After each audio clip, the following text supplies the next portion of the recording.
Oke, sekarang kita lanjut ke prinsip manajemen. Nah, prinsip manajemen ini ada 7. Yang pertama adalah prinsip pembagian kerja. Yang kedua adalah prinsip wewenang dan tanggung jawab. Yang ketiga adalah prinsip kesatuan komando. Yang keempat adalah prinsip KIS. Yang kelima prinsip tertib dan disiplin. Yang keenam prinsip semangat kesatuan. Dan yang terakhir adalah prinsip keadilan dan kejujuran. Oke, Ibu bahas dulu yang prinsip pembagian kerja. Untuk prinsip pembagian kerja, namanya juga pembagian kerja ya. Jadi setiap pegawai itu ditempatkan sesuai dengan kemampuannya, pendidikannya, dan keterampilannya, serta sesuai dengan keadaan fisik dan psikisnya. Jadi misalkan nih kayak apotik gitu kan, prinsip pembagian kerja ada kan, tidak semua orang di apotik itu akan jadi apoteker semua kan, nggak mungkin kan. Nah makanya adanya prinsip pembagian kerja itu disesuaikan dengan apa pembagian kerjanya, yang tadi disesuaikan dengan kemampuannya, pendidikannya, keterampilannya, ya kan. Kalau misalkan pendidikannya adalah dia lulusan dari profesi apoteker, berarti kerjanya sebagai apa? Sebagai apoteker. Kalau misalkan dia pendidikannya adalah D3 farmasi, berarti kerjanya sebagai asisten apoteker. Nah, kayak gitu kalau prinsip pembagian kerja. Nah, kemudian yang kedua, prinsip wewenang dan tanggung jawab. Nah, tadi kan sudah tuh dibagi kerja sesuai dengan kemampuan sama pendidikannya. Nah, kalau untuk prinsip wewenang dan tanggung jawab, pembagian kerjanya sudah dilakukan, tetapi dia harus disertakan dengan pelimpahan wewenang dan tanggung jawab. Biasanya wewenang ini diberikan kepada bawahan, harus jelas batasannya dan harus menganut prinsip keseimbangan antara wewenang dan tanggung jawab. Jadi si karyawan ini tadi udah dibagi nih posisi kerjanya sesuai dengan pendidikan dan kemampuannya. Kemudian dari posisi kerjanya masing-masing itu kan ada wewenang sama tanggung jawab. Kayak apa ya? Kayak seperti job description lah. Maksudnya job description itu adalah kamu tuh ngapain aja sih. Misalnya nih contohnya apoteker, posisinya adalah apoteker, terus dia punya wewenangnya apa, tanggung jawabnya apa sebagai apoteker. Nah itulah prinsip wewenang dan tanggung jawab.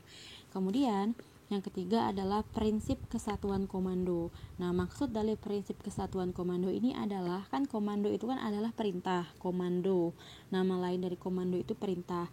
Nah jadi si pimpinan atau atasan itu harus memberikan perintah atau komando itu sama, baik dari yang jabatannya paling tinggi sampai jabatannya yang paling bawah itu perintahnya tuh harus sama. Misalnya nih masuk kerja itu jam 7 semua karyawan. Nah pokoknya mau dia bos, mau dia manajernya, mau dia sekretarisnya, mau dia OB sekalipun, yang namanya peraturan, yang namanya perintah dari atasan masuk kerja jam 7, semuanya harus datang jam 7, seperti itu. Jadi komando atau perintah dari atasan itu harus sama terhadap semua karyawan-karyawannya, kayak gitu ya. Terus yang keempat adalah prinsip KIS. Jadi yang ini prinsip KIS. KIS itu adalah singkatannya. K adalah koordinasi, I adalah integrasi, S adalah sinkronisasi, dan S yang kedua adalah simplikasi.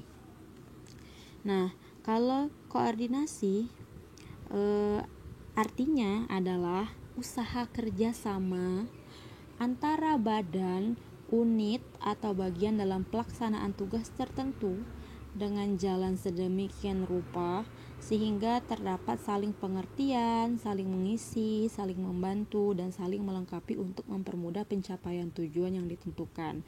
Koordinasi ya. Jadi koordinasi itu, jadi misalkan nih kita kerja di perusahaan, kan di perusahaan itu kan banyak unit-unitnya kan, ada unit pemasaran, ada unit promosi. Nah maksud dari koordinasi itu adalah antar unit-unit itu bisa bekerja sama Nah, bisa bekerja sama, bisa saling membantu, bisa saling pengertian, bisa saling melengkapi. Karena apa? Karena walaupun mereka bekerja di unit yang berbeda, tetapi kan mereka punya satu tujuan yang sama, ya kan? Yaitu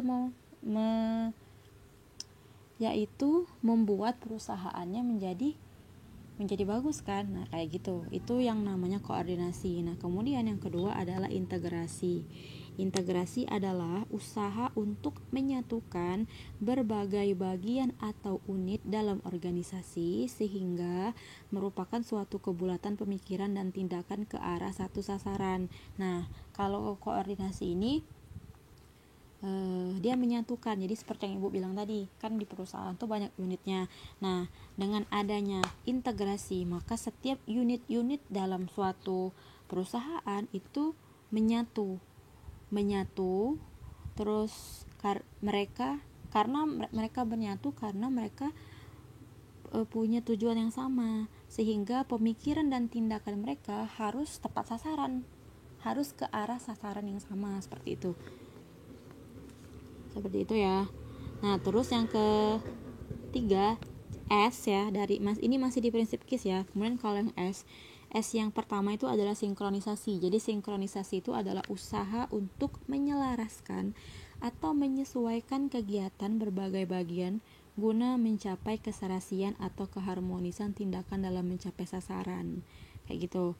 Terus yang keempat adalah simplikasi. Simplikasi itu usaha untuk melakukan penyederhanaan di dalam organisasi dan penyederhanaan dalam sistem atau cara kerja supaya terjadi penghematan tenaga, waktu dan biaya sehingga tercapai tujuan yang diinginkan.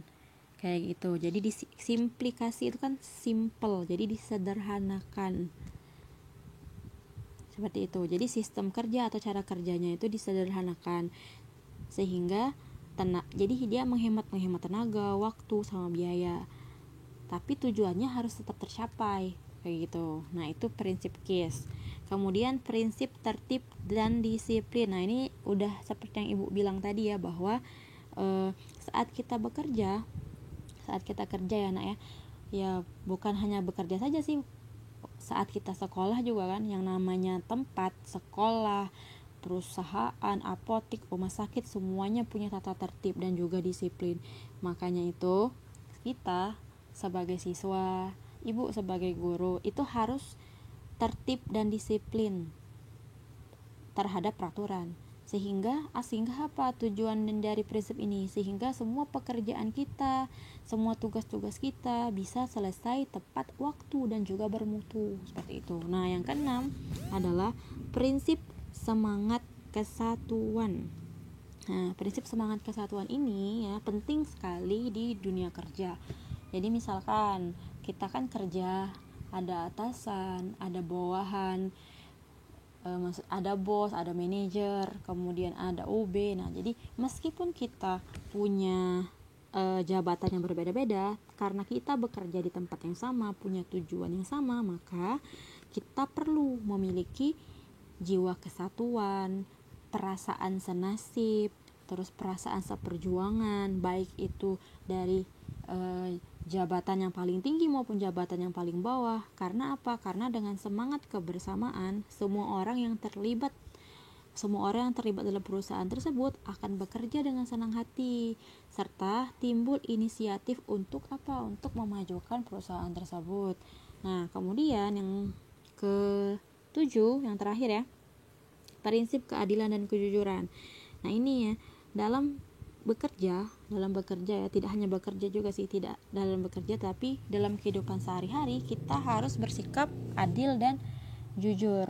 Adilnya gimana? Kalau misalnya kerja, adilnya tuh gimana? Adilnya itu dalam pemberian gaji, ya kan? Berat ringannya tugas dan tanggung jawab seseorang itu kan dibayar dengan apa? Dibayar dengan gaji. Nah, untuk itu sebagai pimpinannya harus membayar gaji sesuai dengan tugas dan tanggung jawab dari pegawainya, ya nggak sih?